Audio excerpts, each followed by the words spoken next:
Sunday at 1. Houston's favored by 1.5. Yeah. Vegas still believes in Houston. The 5-2 Niners against the 2-5 You and Vegas Texans. sitting there on the Texans bandwagon, just all alone. It's And one the of man the- in Vegas. It's one of the things that annoys me about like college football analysts and analysis or like media. They'll see like an 8-0 team against a 6-2 team and be shocked when the 6-2 team beats the 8-0 team, when there's really not that big of a difference between them. And Vegas always accounts for that, right? Like the 6-2 team could be favored by a touchdown. And everybody's like, whoa, that's crazy. Because it's like, yeah, 2 bounces of the ball is the reason why this one team is 8-0. And then you have a game like this in the NFL. It's 2-4 Texans. Sorry, I may have said 2-5. But 5-2 Niners, where we know there's been some late game magic and all these injuries. And then the Texans at 2-4, where they still have a very, very good defense. And the offense is underachieving / poor. Yes. And so I understand why the line is close. And it's like, yeah, every single week Houston could be a little bit better offensively. They have the pieces, but man, it's been rough. The defense for Houston is pretty spectacular, but the offense is, problematic.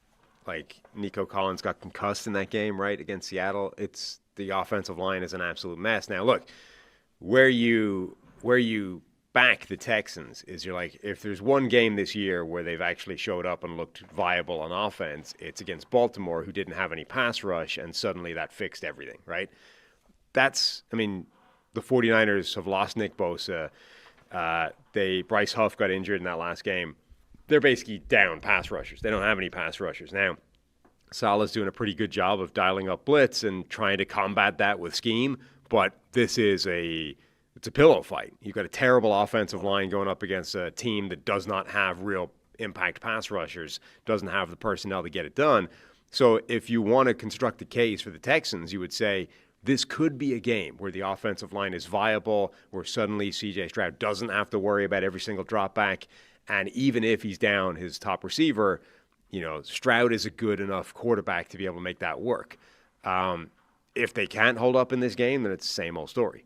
It's a great point about Salah and the defense, though. The no-name young Niners defense that was all the rage on Sunday night against the Falcons. Will they blitz a little bit more, right? Because even though the Texans, Which he has been doing, and they have been, right? And so even though Houston may be a little bit better at picking up the blitz, they're still like a couple times a game. Like Stroud's got this unblocked rusher and he's running backwards against Seattle, and they either don't have an answer to pick it up, or Stroud doesn't know the answer to pick it up, or he's not throwing hot behind it. And that's a multi-year issue for Stroud in this offense. And if you want more Texans and Stroud analysis, we did break down the Seahawks-Texans game a little bit yesterday. We probably spent about 10 minutes talking about Stroud. So if you're a Texans fan and you want to suck it up through that analysis. But my summation is I thought Stroud looked kind of broken on Monday night. And they were coming off a bye. They were coming off of playing better against Tennessee and Baltimore over the last few weeks, but against a good defense, which is fierce, man. I mean, I don't want to overreact to going up against Seattle's defense, which I think always has that in them. They're playing tight press man coverage, and they're rushing the passer really well. That is tough to go up against. But when Stroud had clean pockets, he was missing. When he was under pressure, he wasn't handling it well for the most part. It's a big issue, and they're coming off a game where they had 14 drives and only put the ball in the end zone twice. That is really, really bad, inefficient, ineffective offense against the Niners defense that's been overachieving. Mm-hmm. They don't have the four-man rush, but if they can get a little bit of pressure, the Texans have shown they don't have the answers for that this year. Yeah. Last 2 years. No, they don't. The other side of the ball is going to be pretty interesting as well. This 49ers offense, which is getting healthier. It's getting bodies back. George Kittle was back last week. Trent Williams going up against the Houston pass rushers is going to be pretty exciting to watch just on its own. That'll be pretty spectacular. But can they force, mistake from the 49ers quarterback? Or is the 49ers offense going to have the answers to that defense and actually be able to mitigate the pass rush? Do we have any idea on Brock Purdy this week? It sounded like it's the way it was trending last week. I assume he's back, but I'm actually not sure. It sounds like there's they were trying to describe it on Sunday Night Football, like setbacks are so common with the turf toe injury. Remains limited, Brock Purdy. Yeah. And Mac Jones, by the way, has been playing through injury since 3 weeks ago. Yeah, he's been banged up against the Rams, and overall played pretty well. He will chuck some to the defense, though, right? We've seen that over the last few weeks, right? You brought it up a million times in that Rams game. It didn't come back to bite there. But Mac Jones, I think he's doing a good job of running the offense and giving them opportunities to make plays, getting the ball to Christian McCaffrey in the throw game, as the coaches would say, the throw game. But ball hawking Texans defense, I think that side of the ball, Texans defense is legit. That's a championship caliber defense. The way they can force turnovers like they did the other night against Seattle. They can rush the passer. The 33rd team information department here. San Francisco, number 2 in the NFL against 4-man rushes, 7.6 yards per play. So that's number 2. Texans defense is number 2 when rushing 4, right? We know that's their MO, right? Danielle Hunter, Will Anderson, get after the quarterback, 46% pressure rate with 4-man rush. That's 5th in the NFL. That's going to determine the game. Can San Francisco continue to do that? Because think about what happens with a 4-man rush. You're dropping 7. The number of times you see Mac Jones hitting McCaffrey out of the backfield on a little angle route, a check down, whatever it is, to just stay on schedule, that's been the Niners game. And then when you do creep up a little bit, Kendrick Bourne on a crosser, behind the defense.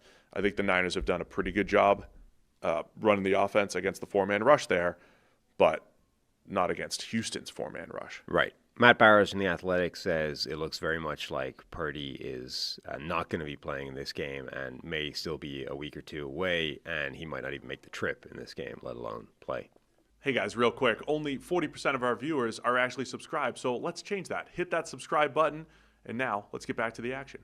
And McCaffrey continues to look pretty good. He's on some ridiculous pace, like touch pace this year. Most, among the highest, most touches of all time type of pace. Yeah, I mean, he's putting McCaffrey together one of those absurd receiving seasons, unlike anything. Like Larry Centers in 1995. That's the thing. People better than Marshall Faulk did, headed back to that ridiculous Larry Centers season that nobody can explain.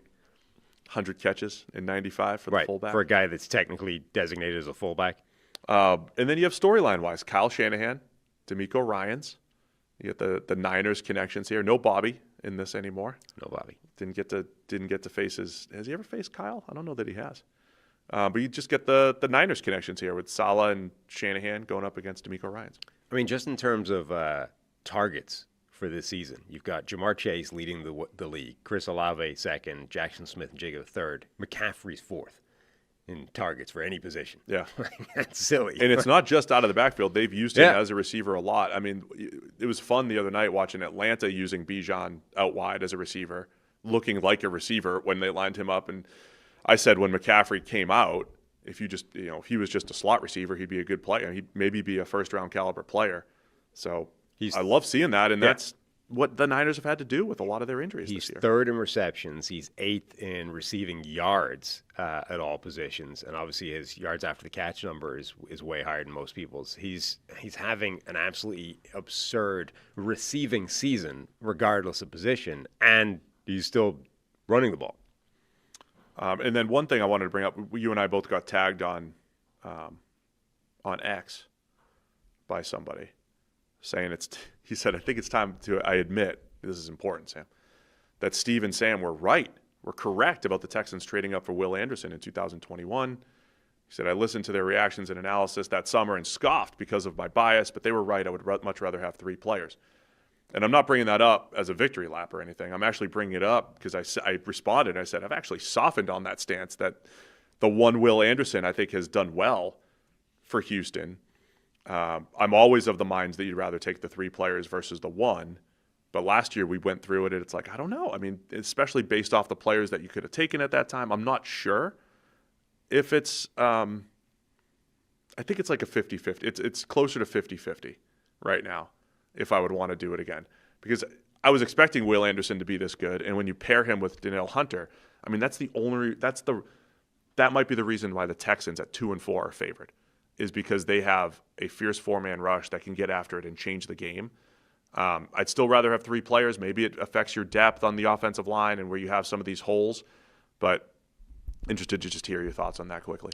Yeah, you were a lot more taking that at face value than I was. That was sufficiently suspicious to me that I was like, I'm not sure he's serious with that. I would. Oh, I mean, I think he's being. You don't think he was being serious in the? I don't know. I think not he's willing being to serious take it on because face value. because the Texans are 2-4. Like if he had said this last year or 2 years ago when they were making a playoff run, they would have said, "Well, Steve and Sam, you guys are idiots. Look at what Will Anderson's doing. We're going to the playoffs, and we have a top 8 team." But now that they're struggling, I think people are saying, "Well, 2 years later, would you rather have 3 players instead of one Will Anderson?" It's always a fair discussion to have. But it's funny because I was pretty adamant, like that's a very risky move, and I'm almost to the point where I'm like, I don't know, maybe Will Anderson is fine compared to the 3. So I guess if you're going to do it fully, you have to. So Will Anderson has worked out spectacularly for the Houston Texans. The counterfactual is always, well, what could you have had? What's in the mystery box? The 2023 draft, it's actually. So they would have, if you're saying it's difficult because it wasn't exact, right? Arizona gave up a pick as well in order to, it's not, here's the picks for Will Anderson. So it's always a little bit complicated. But picks that were involved were number 12 overall, right? Which ended up being Jahmyr Gibbs. But obviously the Texans probably wouldn't have taken him. But you look at what was available when Jahmyr Gibbs was being picked at 12, obviously he was. The next sequence of picks was Lucas Van Ness, Broderick Jones, Will McDonald, Emmanuel Forbes. Until Christian Gonzalez, there's not really a none of those you're selection. loving. Christian Gonzalez, Jack Campbell. Now we're starting to get a little more interesting. Jackson Smith and Jigba down at 20.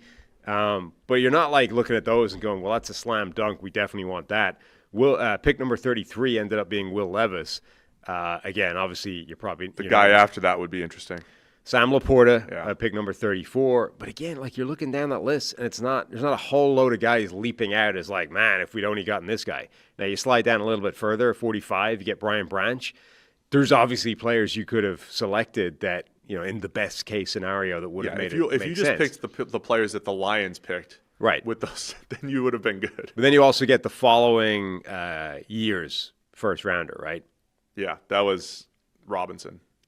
Was that Robinson? Darius Robinson from Arizona. Yeah, and there's a third in there as well, and that's just getting more. We essentially said it was those 3 picks, right. And there were some other pick exchanges, of course. So then, 27, Darius Robinson. The pick after that is Xavier Worthy, Tyler Guyton, Nate Wiggins, Ricky Pearsall. It's not. You can probably find the player that makes it make sense, but yeah, if I said you could definitely you could have had Ladd McConkey, right there. You could have had Sam Laporta, yeah, and you could have had Brian Branch, or you could have had Jahmyr Gibbs, or whatever you want to say. And now we would have said, don't draft the running back. But if you work on the basis, you wanted to have those 3 players, that's the best case scenario. But if you work on the basis of just looking at the average player drafted in the sort of subsequent 5 picks, right, and say presumably Houston are in that kind of ballpark range. If you just looked at the average player in the next group, that's not better than Will Anderson right now. No, I mean, maybe not. It's always an unknown. I mean, it's always you could have one player that's almost as good as him, and then you have shots at 2 other players. But yeah, you're right. There's a lot of scenarios where the 3 players you pick instead of Will Anderson would not work out well. It's also always an abstraction when you're looking at the data and saying, the data says always take the 3 players, blah blah. And it's well, what if the draft class just isn't as good as it usually is? What if the draft class this year is actually unusually lacking in talent at these certain spots or whatever, right? And they're looking at that. They've been, hip deep in this draft class for the last several months, and they know that this is not, based off our grades relative to every draft class, this is a down year, right? So we're going to pitch for this one guy who we think is a blue chip superstar, and that was the one thing we were agreed on. Will Anderson's a blue chipper in this draft. He's a guy that should go at the top. He's one of the few players in that draft class. We had him and Jalen Carter as the best non-quarterback sure things in that draft. So if they saw him that way and saw the rest of the draft as weaker, I think it's absolutely a justifiable argument now to say, it's different. That it's not as clean as when the data would say just always trade down because it's not as good this year. Yeah, that's to put a bow on that. I would just say Will Anderson was probably of non-quarterback trade-up candidates as close to a sure thing as possible, even though there were some, both in and out of the NFL, who said Tyree Wilson over Will Anderson. Believe it or not. And this some is people where said that. But if I knew, I said at the time, I was like, I think Will Anderson's going to be a great player. It's not about that. It's not about the uncertainty there. I think he's as close to certain as possible. A productive edge rusher who's a good athlete. That's one of the safest first-round picks you can make. So I liked that. And so I expected him to be good. It was just that against the 3 players. And you could definitely make the case that the 3 players that they would have gotten, given who was in those drafts at those spots, that Will Anderson maybe was the better And selection. this is where I'm softening on this idea of always, stick to the numbers, always trade back, always take the extra picks, always blah, blah, blah, right? I think the missing element to this that isn't usually factored in any way to any of these kind of analytics, broad calculus type deals is the blue chip player, the certainty and extra quality that special blue chip guy, of which there are only a few in any given draft, change the math, right? This year, for example, I mean, Jags obviously felt that way about Travis Hunter. Travis Hunter's a unique player, and I think it's going to take some serious time to work out what that looks like. So I want to put a pin in him for a minute. But if Abdul Carter was one that everybody was 100% convinced that Abdul Carter was a superstar and should go, like he's the classic blue chipper, right? So if somebody had given up the Will Anderson trade for Abdul Carter, I think I would have been on board with that this year. Yeah. Because I think there's value to that now in a way that a few years ago I don't think I'd have considered that. The more I study it, the more I am inclined to lean toward the blue chip player being a better bet than I would have a couple of years ago. I also think the counter to that is, or the counterbalance to that is, I always talk about diversifying your portfolio. If you're going to make a massive trade up, yeah, you do need to backfill it. That's fine. Just don't do what the Dolphins did. Like, don't let yourself make that trade and do what the Saints have done through the years and do that every year. Yeah. Right? Then have years where you pick 10 to 12 times. That's how you counterbalance it. Make a power move in other places, make conservative moves in other places. That's how you best do it. Mm-hmm. Anyway, it's just fun to rehash. We'll rehash that conversation again. As last year we were like, this show was in danger of not being 3 hours long, and so we had to spend 10 minutes talking about the 2023 That's you could do a one-off on the Will Anderson trade. That's a VOD there, Serio. And that's not my burner, Serio. Nothing We cooks. got social media Will over here thinking that I'm responding to my own burner just because that guy's got 60 followers. Doesn't mean it's my burner saying, "Look, Steve and Sam, you guys were right. You guys are right." I would never do such things. I forget what his... My wife might have a burner saying stuff like that, but not me. I forget what his Twitter account is, but there's a guy out there who, if I didn't know it wasn't me, I would assume it's my burner. Like, he replies constantly, like, defending us, defending things. And I'm like, and people have said it before, like, this is Sam's burner. I'm like, I get it. Like, if I didn't know that wasn't me, I would assume that guy was my burner. That's great. That's people fighting our battles. That's when you know you've made it. Maybe it is your burner. You never know. I don't think it is. I would know that, I believe. You would. All right, make a pick. Texans by 1.5 here. I assume I'm taking the 49ers here. Where am I? Yeah. Okay. The spreadsheet has us all taking the Niners. Okay. Why would you go against your own beliefs? You believe in the Texans. Don't back away now. They've failed me every week. I told you. So, like the videos that just talk about Niners versus Texans, like those videos, the comments are different, right? We get more non-subscribers, we get more outsiders in there, and most of the comments are, I wanted to hear why you picked against the Niners again and then explained why they won. Yeah. I'm sick of the Niners fans. I'm sick of all the fans attacking me. The only fan base that could be like, Steve never stopped believing in us is the Texans. See, this is why your picks suck, because you have your own opinion, and then you just allow it to be swayed by whatever idiot is shouting Take at it, you Houston. at the time. Take it, Houston. There we go. Take it, Houston. By the way, there's still a huge percentage of people that watch these videos that are not subscribed, so you should hit click on the subscribe button now. You should, and if you're watching the preview video, Niners versus Texans, this is the type of in-depth analysis. If you're a Niners fan, you never know when we're going to break down some, really old trade that you made. And we're going to break down like the Steve Young, Joe Montana saga of '88. You never know when that's going to pop up. Never know. So just hit subscribe because let's just get to the next game. Harry's taking the Niners, by the way. So Niners fans, you can't attack my 10-year-old. I love our show. I just have fun talking ball. Thanks for watching all the way to the end of the video. Check the Mic is live every Monday, Wednesday, and Thursday, so be sure to hit the subscribe button so you don't miss a thing. And the all-knowing algorithm is convinced you'll also like these videos, and who are we to argue?